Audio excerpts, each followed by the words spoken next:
Welcome to A Moment of Bach, where we take our favorite moments from the composer's vast musical output, just a minute's worth or even a few seconds, and show you why we think they are remarkable. We are your hosts, Alex and Christian Giebert.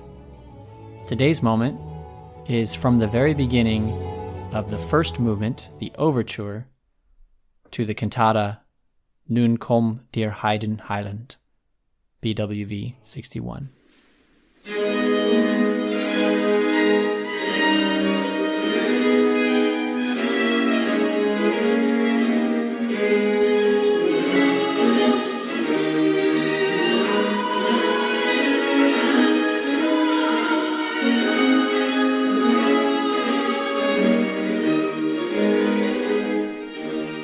So it seems like every year, the beginning of Christmas, when commercial advertisers try to get us in the spirit of Christmas, so that we can spend money on whatever the thing is. Mm-hmm.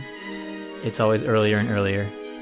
Now, as we are in the United States, it seems to be like Thanksgiving near the end of November would be a good time to switch after that to the Christmas mindset. And that's when we start hearing the music and all the advertisements and everything. But really, it's now starting before that. My point here is that there is a natural preparatory period to Christmas to get us ready.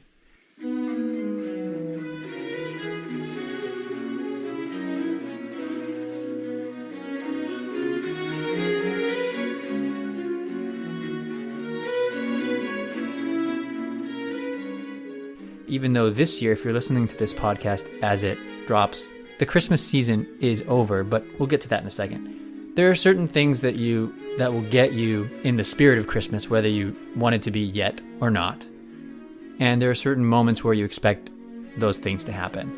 And maybe music, like Christmas pop music that you either love or hate, that comes on the radio, that you're expecting to hear multiple times over the course of a month or even 2 months. And whether you like that or not, it is a ubiquitous part of our society now. But in Bach's time, it was more about the thematic music that you would hear in the time leading up to Christmas in church. So that time was separate from the celebration of Christmas, and that's what's a little bit different than today. So today, it all seems like Christmas to us. The early part of December seems like Christmas, and maybe even November, people are already putting decorations up. But for Bach, it was Advent. We spoke about this, I think, a little bit the first time we covered this episode. I revisited this cantata because I love it so much. It's one of my favorites of all of them. But it was the first piece of music I selected for A Moment of Bach when we first started the podcast last year in January. I did it because I figured this is our first podcast. Let's pick something that corresponds with the first Sunday of the year for Bach. That's not January, because we're not talking about the New Year calendar, the calendar New Year. We're talking about the church year. And the beginning of the church year is Advent. This cantata is for the first Sunday of Advent.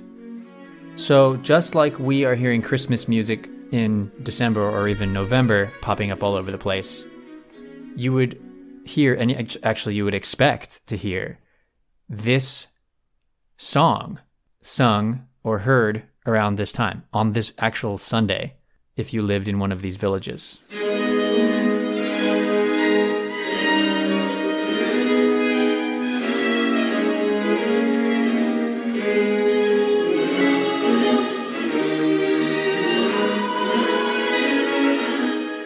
And the words to this opening chorus are, "Now come, Savior of the Gentiles, known as Child of the Virgin, of this all the world marvels, God ordained him such a birth." We're talking about the baby Jesus, but it's way more than that, right, Alex? There's so many, the thing about these cantatas is that there's so many different ways to approach the text that Bach used, and there are so many different parallels, not just the scriptural ones, but also the way he can set them to music. The first line kind of could be translated, "Now come, Savior of the heathens."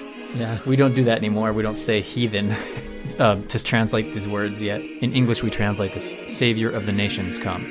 So it's not Christmas yet. Christmas is when the baby Jesus was born, But the season of Advent is much more than that. It's more about preparation, and it's also about another time that Jesus arrived somewhere when he was on the donkey going into the city. A borrowed donkey that wasn't even his, not a very regal thing to do for like the King of Kings. And so there's this weird paradox and dissonance between this figure, this royal figure of Jesus Christ, and then the very humble or even like filthy animal that he had to ride to get there, right? Or the fact that there's this savior of the world coming into the world as a baby, but he couldn't even be born in a proper room with a doctor or anything. He was born in an animal's feeding trough. So there's all these strange paradoxes about Jesus that Bach has to grapple with when he sets something like this to music. But above all of that, he knows that he has to use this hymn tune that everyone's going to recognize. So you have to imagine, if you lived in this time period, you would know this tune. And that's the approach we need to take when we listen to it, so that we can understand how to find it, because it actually is hidden at the beginning, as you'll see. And this is my moment for today. The very first thing you'll hear is this like pompous regal theme.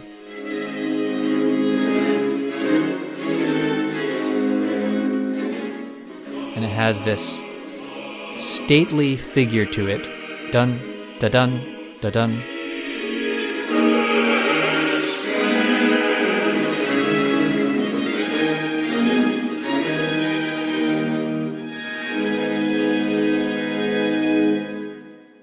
And actually, these figurations in the music are written as ba ba ba ba ba ba ba ba ba. Is what we see in the score. We're looking at the score, but that's not what they play it, right? Right. They sort of play it da da da da da da da da. They know to do this. Yeah, and I think they're double dotting the dotted figures too, right? Mm-hmm. I think so. Well, let's listen to that one more time and make sure I'm right about that.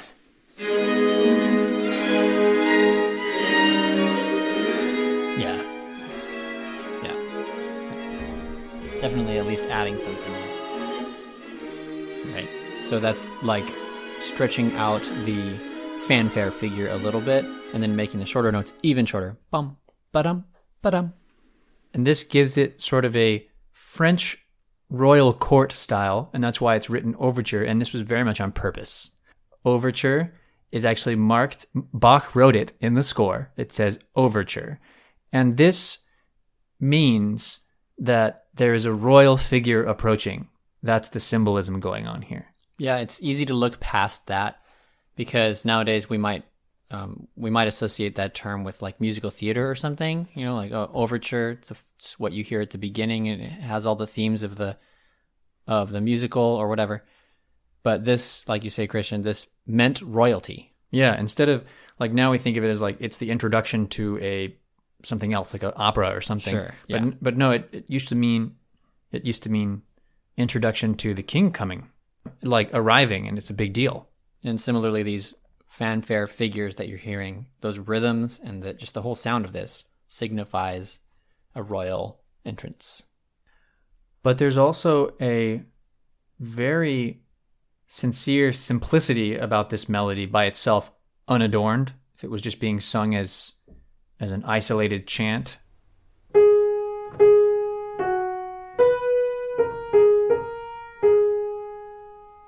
You can go all the way back to episode 2 to listen to us briefly cover this tune and the way it gets ornamented by Bach. But on that episode, we spent most of our time on the absolutely stunningly unique recitative with plucked strings that comes later in this cantata.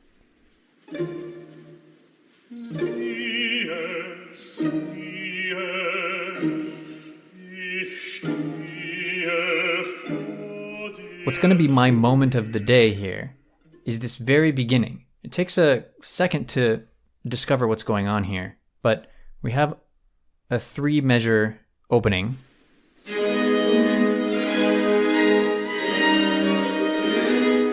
Then the sopranos enter on this first phrase.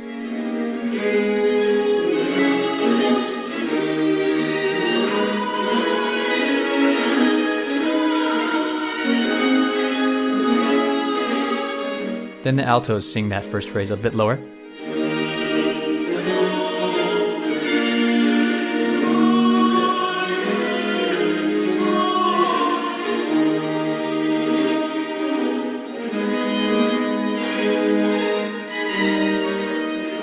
Then the tenors do it lower.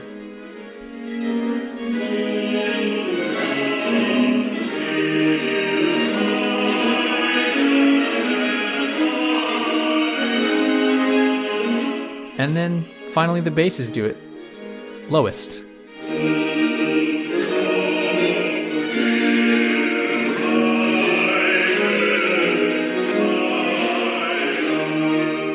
Also, Alex, you pointed out to me that the continuo, the bass instruments, are playing a little bit higher in the range, and you don't right away hear any real big boomy bass low notes. Not for a few seconds, at least. Right. And when you do have the sopranos enter, the bass takes a stepping path down.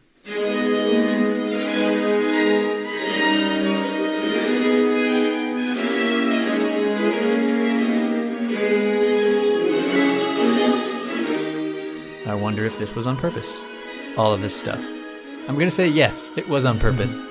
It was on purpose. This is about Christ coming to earth, and you could even stretch this to the analogy of coming from heaven to earth, coming down.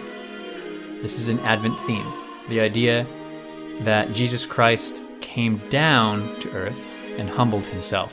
That's the whole paradoxical thing being portrayed here musically, that you have divinity and humanity. And with Jesus, those things are coexisting. And he has to humble himself as a baby, or as a guy riding a very not flashy animal into town. So Christian, you mentioned that the soprano comes in first with the melody. Then the alto comes in, right? We heard that. And we heard the alto come in a little lower, like you'd expect in the alto range. Then tenor, right? Then bass. And what I find kind of charming and interesting, well, maybe charming is not the right word, but I noticed that on the last word, Heiland, on high you have a little trill, and this is in the score, and it's also performed in the version that we hear. On Heiland, Heiland, instead of Heiland.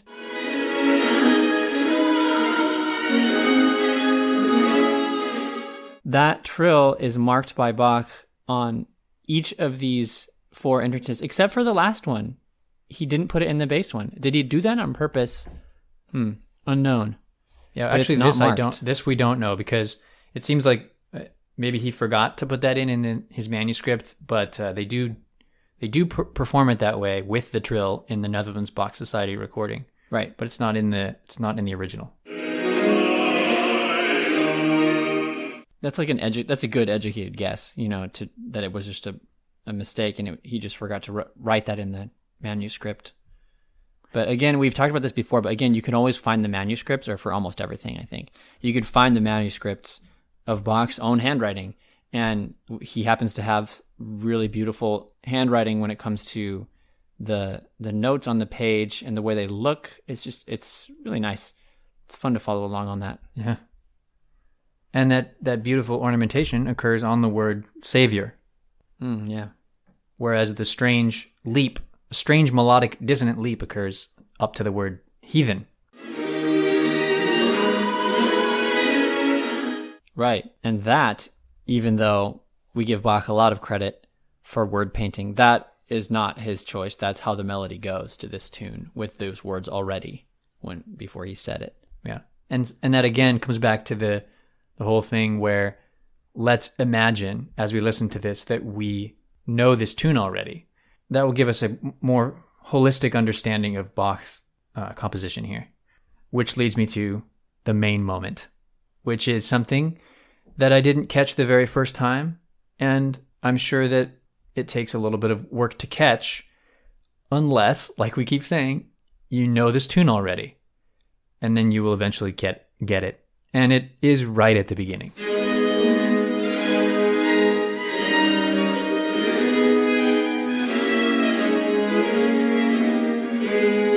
All right, listener. I didn't give you any hint except for that it was right at the beginning, but did you catch it? Okay, Alex, where is it? Where is it? The melody. The melody is at the beginning. Where is it? Well, it happens when the soprano starts singing, right? About 4 measures in. Not the first time. Not the first time. Yeah, and I missed this the first time too. It happens right at the very, very beginning, measure 1, and it's in the bass instruments. Yeah. So the continuo instruments, we're hearing it in the cello, bass, bassoon, and low organ pedals. Harpsichord.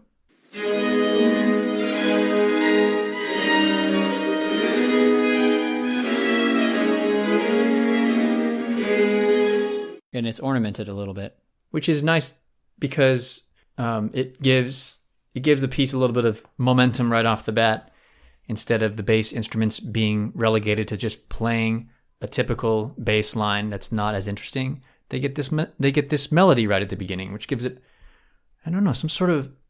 I'm gonna take a little leap here and say that it makes the whole thing sound really archaic and almost kind of medieval or Renaissance-y sounding. And I'm saying this because the bass does not have its function yet of being like the root of everything. At the beginning of this overture, the bass is just sort of another one of the instruments playing the melody, which gives it sort of an older flavor, because as we have said in a couple of other episodes, the bass line as a thing has not always been around, and it's kind of newer. Yeah. So, or at least the way the bass functions these days is newer and was only active shortly before Bach, relatively speaking. Yeah. So there it is. And it happens again between entries of these voices.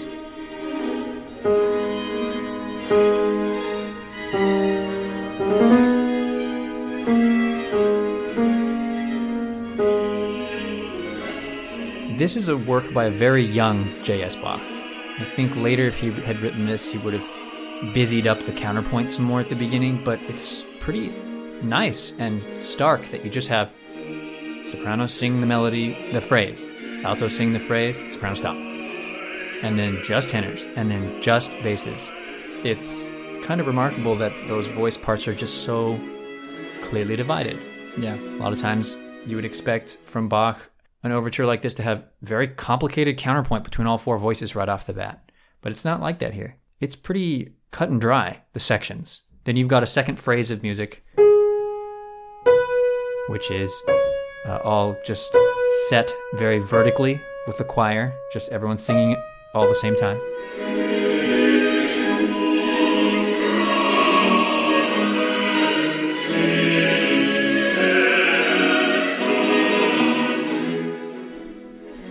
Then, if you know the hymn tune, you would know this, that the third phrase, which goes like this, is given a sort of free and fantasia treatment in this section in the middle that suddenly, which is marked cheerfully, suddenly goes faster and changes into a different time here.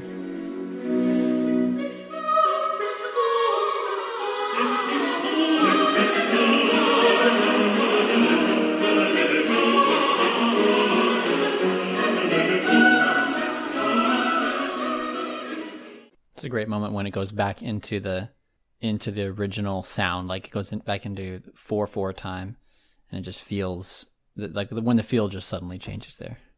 Then we get that last phrase, right? That 4th phrase.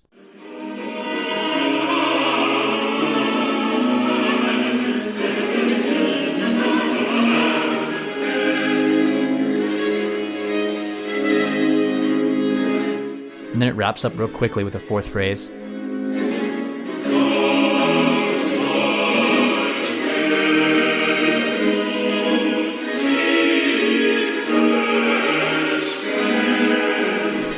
And then a wonderful last little descent by the bass instruments going down, down, down, down to the end.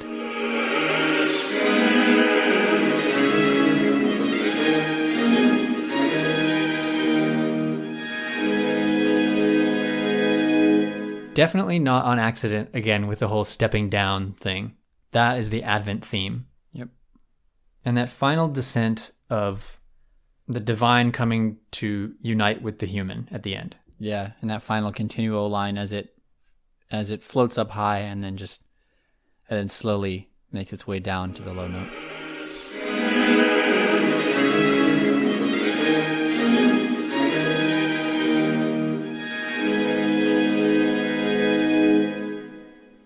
So you can listen to this overture in so many different facets.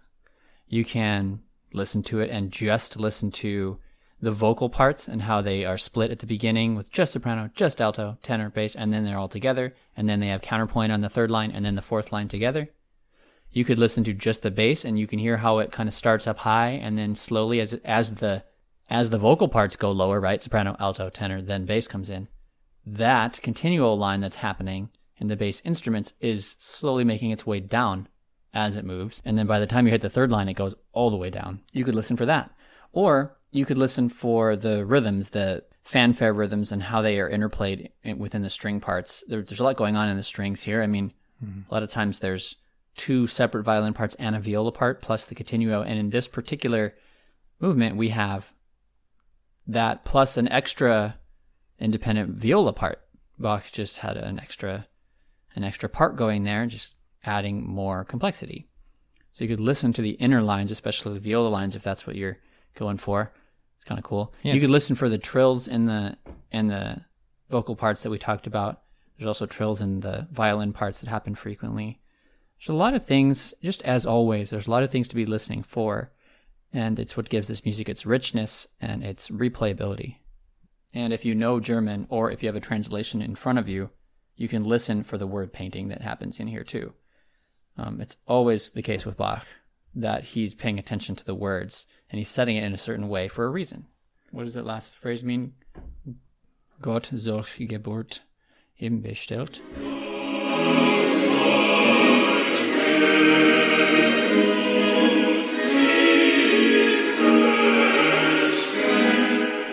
God ordained him such a birth. That God ordained him. Also, it's kind of nice that last phrase has the word Geburt in it, which sounds like our last name. Did you know that we talked about that in episode 2? We did? Yeah. Oh, man, it's been a long time. Yeah, we did. Exactly a year, because this is the second episode of the second season of this show. Yeah. Well, here's to many more A Moment of Bach. Yeah. So if this whole thing is about Advent coming and Christmas approaching, I think one thing we can do, if we're going to do something like maybe, let's say, next November or December, I say we give this a listen, every time December starts, because I like that. We're hearing so much Christmas music already, and technically Christmas, isn't there yet. This is Advent. So give you a challenge, listeners, to listen to Bach Advent music next time it's December and it's not Christmas yet. And start with this one, because this is the very first Sunday of Advent, so this should be the first thing you listen to. In fact, don't listen to any Christmas music until you've listened to this cantata in its entirety. Oh, I thought you were going to say, don't listen to any Christmas music until December 25th. Okay, that's not a reasonable challenge. Well, I guess that everything you listen to before December 25th is technically, by definition, Advent. There you go. 24th, not 25th. And now, here is the opening part of the Overture, the first movement, from the cantata Nun komm, der Heiden Heiland.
If this introduction to a musical moment has inspired you to hear the rest of this cantata, please see the link in the episode description to see the performance of Nun kommt der Heiden Heiland by the Netherlands Bach Society.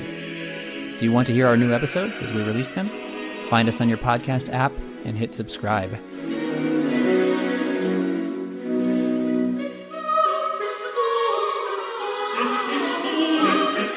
I'd also love to see more reviews on iTunes. So if you like the podcast, tell a friend and leave a nice review on iTunes. I bet that some of our listeners have been waiting for this particular moment. But Alex, what famous work will we be talking about next time? Next week, we're looking at Toccata and Fugue in D minor for organ, BWV 565. It's the one you're thinking of. Yeah. Until next time, enjoy those moments.